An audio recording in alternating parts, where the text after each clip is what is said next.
Hello guys, welcome back again to my channel bersama saya Hansen di sini dan seperti biasanya setiap harinya saya akan buatkan video seputar cryptocurrency. Apa kabar kalian hari ini semuanya? Semoga dalam keadaan yang baik-baik saja. Teman-teman, dalam 24 jam terakhir banyak sekali event penting yang sudah kita lihat terjadi dan sepertinya market bereaksi sedikit lebih ke arah negatif.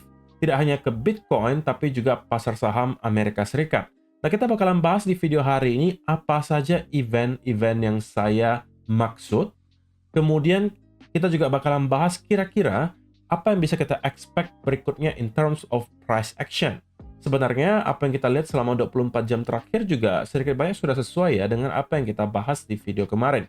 Jadi ini hanya akan menjadi update atau kelanjutan dari apa yang sudah kita bahas di video kemarin supaya teman-teman mungkin punya second opinion atau gambaran lah kira-kira apa yang berpotensi terjadi ke Bitcoin berikutnya. Jadi pastikan kalian stay tune terus sampai akhir video. Nah, teman-teman, per hari ini kita melihat crypto global market cap itu berada di angka 2,65 triliun dolar. Nah, kalau misalnya kita melihat top 10 coin sendiri, keadaannya sebenarnya dominan berwarna merah ya. Yang hijau itu cuma ada 2 atau 3, dan yang menjadi top performer hari ini adalah Solana, kenaikannya 3,07% ke 129,96 dolar. So, itu adalah outlook sementara dari beberapa top coin yang ada. Sekarang kita langsung aja masuk ke beberapa data dan berita terbaru hari ini.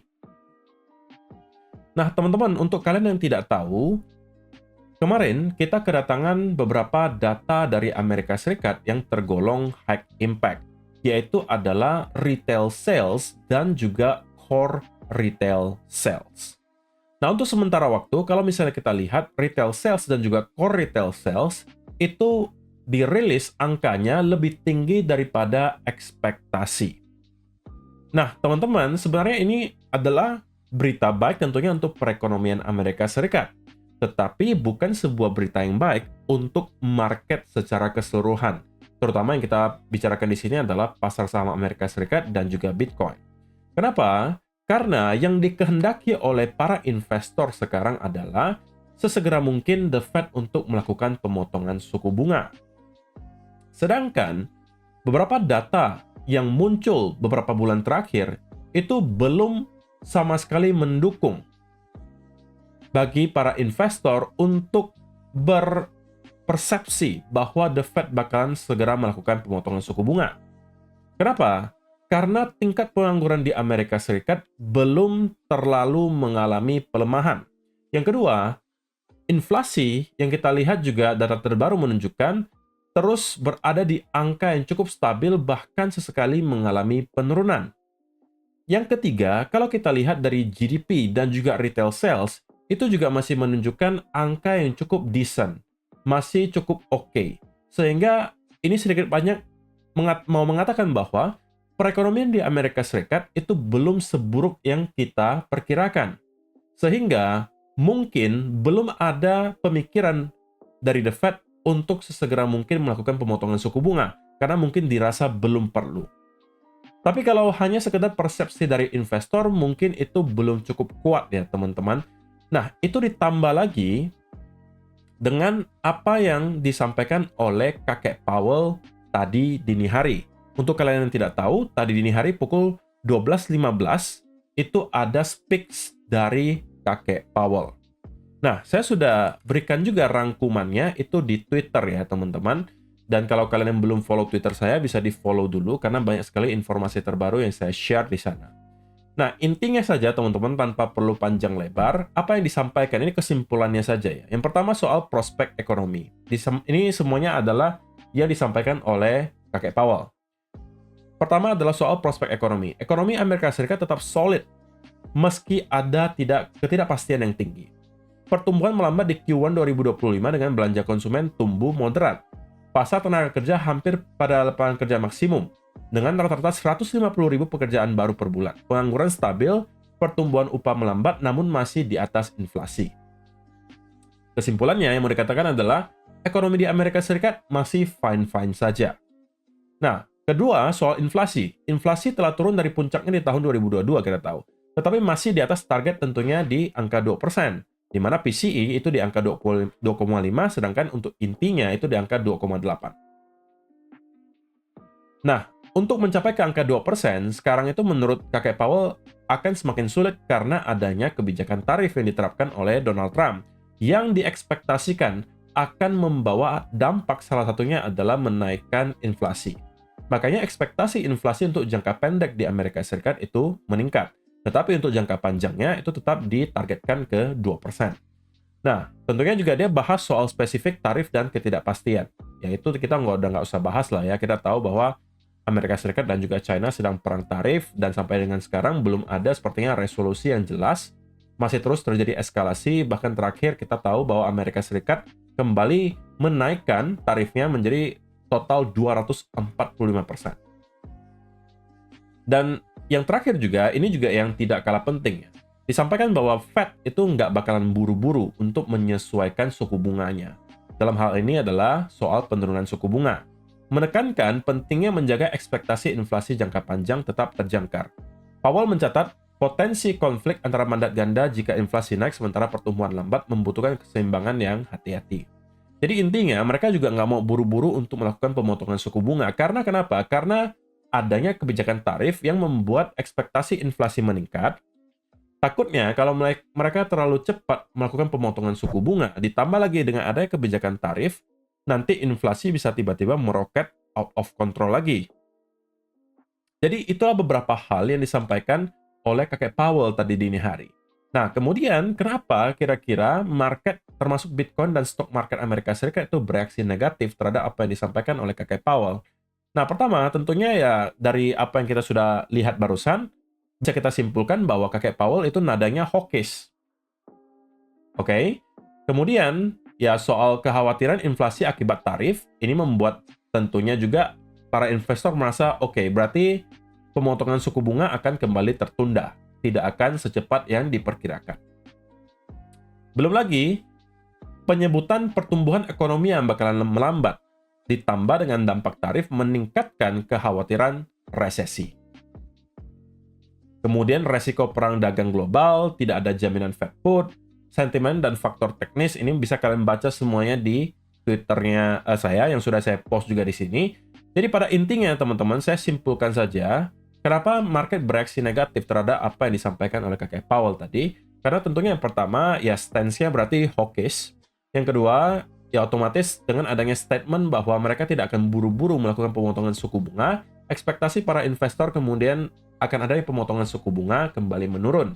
Belum lagi ada pembicaraan soal potensi resesi yang terjadi di Amerika Serikat. Dengan adanya tiga hal tersebut tentunya membuat market sepertinya semakin uncertain ya teman-teman. Belum lagi kita berbicara soal perang tarif yang sampai dengan saat ini itu belum selesai gitu. Meskipun kemarin sudah ada wacana ya bahwa Amerika Serikat dan China itu mungkin akan melakukan negosiasi tarif, tetapi sampai dengan saat ini itu belum ada kelanjutannya. Itu baru sekedar wacana. Dan juga di Twitter tadi saya sempat ada post satu meme coin teman-teman itu yang diluncurkan atau di launch oleh Base teman-teman. Ini diposting oleh Base ya. Kalian bisa lihat Twitternya sendiri. Nama meme coinnya tuh Base is for everyone.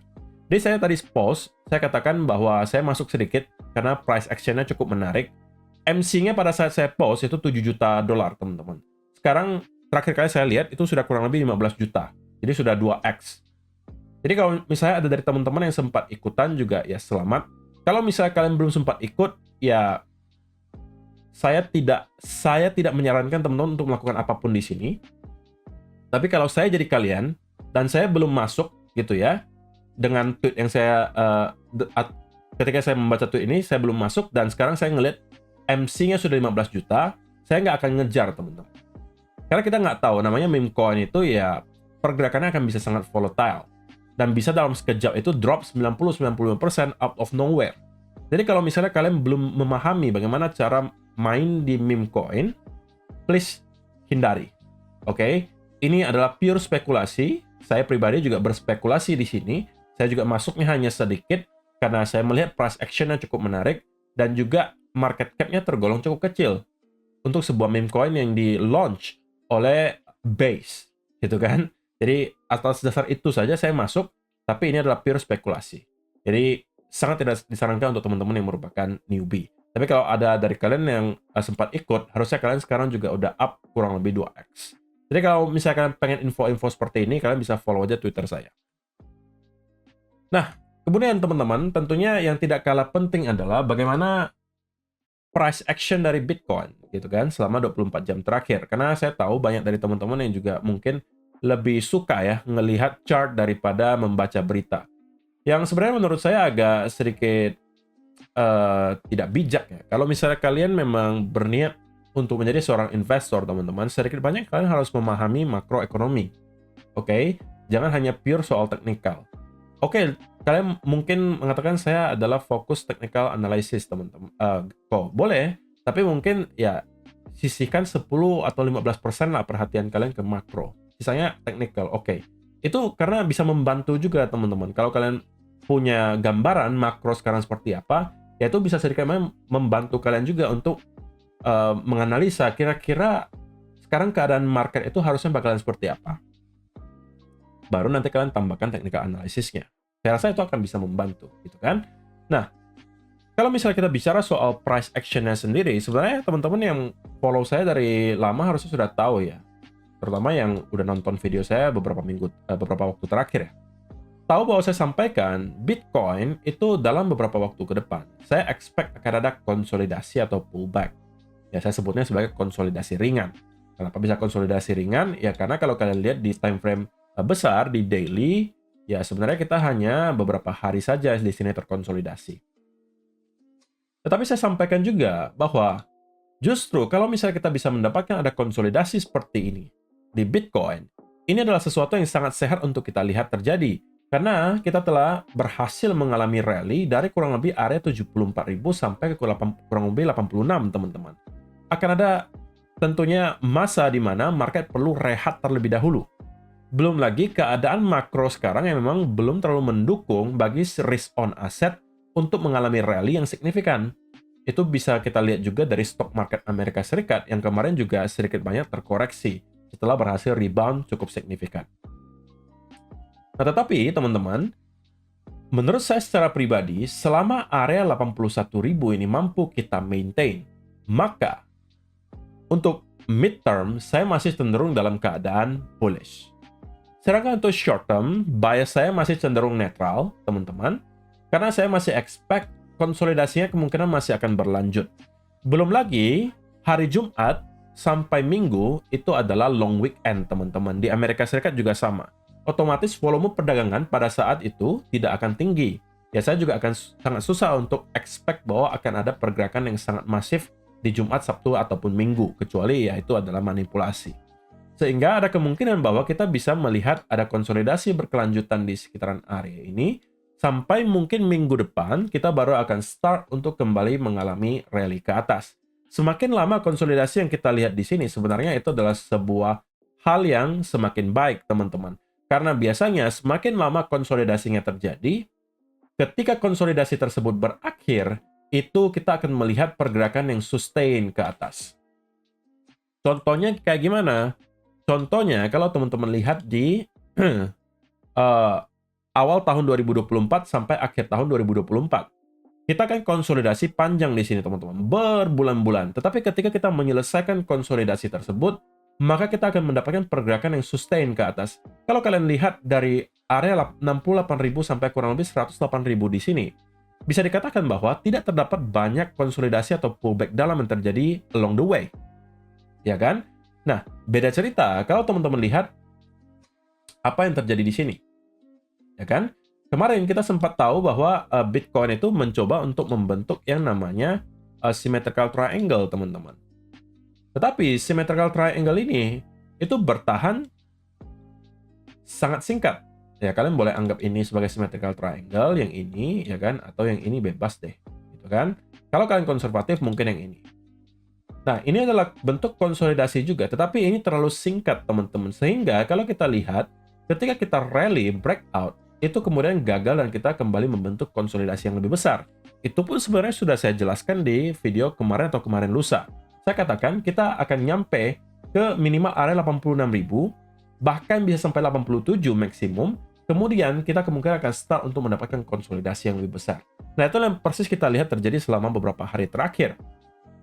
So, sampai dengan hari ini, menurut saya pandangannya masih sama. Senarionya masih adalah kita minimum akan membuat 2 wave atau bahkan 3 wave sampai ke area 82-81 di sini, kemudian start untuk building momentum lagi, dan baru dari sana kita akan start untuk menuju ke area 90 sampai 91 ribu dolar. Jadi in the short term banget, karena juga kalau kita lihat ya di time frame kecil terutama di 5-minute chart, kita mungkin bisa lihat ini sebagai sebuah bear flag, teman-teman. Kalau kalian disqualified apa yang terjadi di sini atau kalian anggap itu hanya sebagai fake out, maka ini terlihat sebagai sebuah bear flag ya. Yang berarti menurut saya ada chance in the short term kita masih bisa melihat semacam sell off terjadi, minimum untuk ngeretest ke area 83 ribuan. Kalau itu jebol, area 82 sampai 81 akan menjadi target berikutnya. Tetapi dari area sana saya expect akan ada demand kembali masuk. Oke. Jadi skenario yang saya expect terjadi berikutnya adalah kita melihat hal seperti ini terjadi. Antara 2 wave atau 3 wave, dan kita start untuk mendapatkan rally ke area 90 atau 91. Nah, invalidasi dari skenario ini adalah jika kita sampai berhasil untuk mendapatkan adanya sell off di bawah 81.000 dan start mendapatkan semacam bearish continuation pattern, itu adalah invalidasi dari skenario bullish kita, dan kita harus expect Bitcoin akan melanjutkan sell off kemungkinan bahkan sampai ke area 74 atau bahkan membentuk lower low baru. Contoh yang paling dekat adalah kalau teman-teman melihat di contoh yang ini. Kalau kita lihat dari segi pure price action, teman-teman, ini sebenarnya adalah pattern yang bisa kita katakan pattern bullish flag gitu kan. Tetapi pada akhirnya yang terjadi adalah kita justru menginvalidasi bull flag tersebut dengan terjadi breakdown di sini dan kita membentuk yang namanya bear flag. Nah, jika ini juga yang kita lihat terjadi dalam beberapa waktu ke depan, maka itu menginvalidasi skenario bullish kita. Tapi sebelum hal tersebut terjadi, saya masih menganggap bahwa apa yang kita lihat selama beberapa hari terakhir itu adalah konsolidasi dari rally di sini untuk kita melanjutkan rally ke area 90 sampai 91 ribu dolar.